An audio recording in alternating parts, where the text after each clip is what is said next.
This video demonstrates how to do Playdoh mitosis. First, some cell parts. Here in blue is the cytoplasm of the cell. We have the centrioles, and they help with cell division. And then we have the nucleus.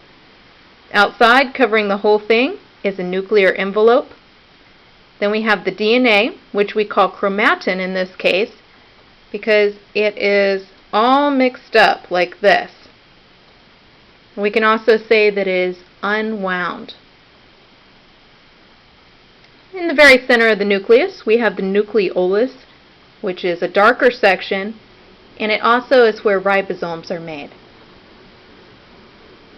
First, we have interphase, and during interphase, the cells grow in size.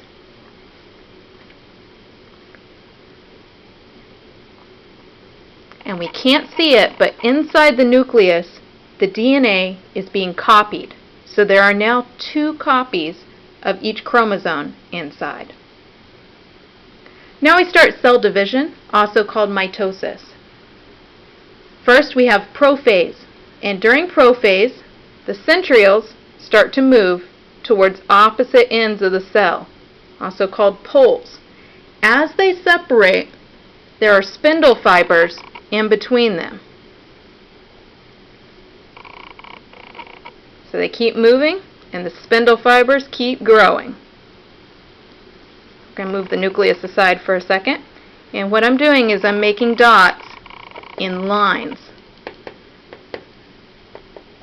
These spindle fibers are going to connect to each chromosome and help pull it one way or the other in the cell. Also during prophase, the nucleolus disappears. The nuclear envelope breaks up and disappears. And the chromatin condenses, which means it coils up, and when it coils up, it gets thicker, and we are actually able to see at that point chromosomes. So I have some chromosomes already made, so I'm going to switch these out. And your cell needs to have at least 3 chromosomes in it. The next phase is metaphase. During metaphase, the chromosomes will be pulled by the spindle fibers so that they line up in the middle of the cell. So if you pretend that the centrioles are the North Pole and the South Pole, right here at the equator is where we have our chromosomes lining up.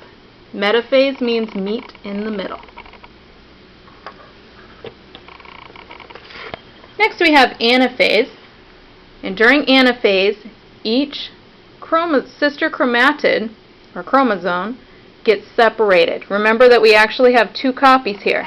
So when they get pulled apart, they kind of look like V's, and one part is going to eventually go over to this side of the cell, and the other part will come over here. So first we separate them all, and when I'm tearing them apart, I am tearing them apart at the center, which is called the centromere.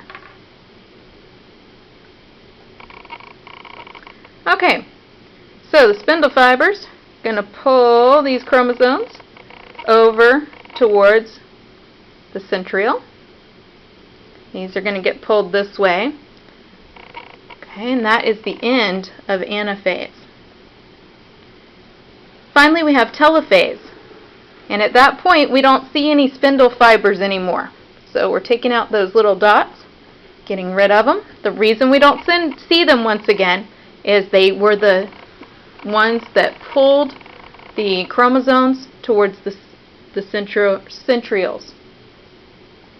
Next, we have a new nucleus begin to form. So what happens is the chromosomes unwind again and go back to being chromatin. Still DNA, it's just all mixed up where we can't really tell where individual chromosomes are. So that happens on both sides. A new nuclear envelope forms around each group. New nucleolus becomes visible.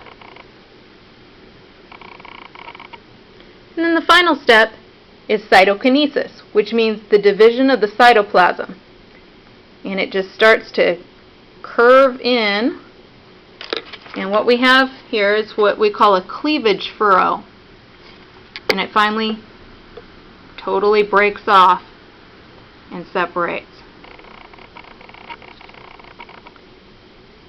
Now we have two identical daughter cells, and each one will go back into interphase until it's time for mitosis to happen again.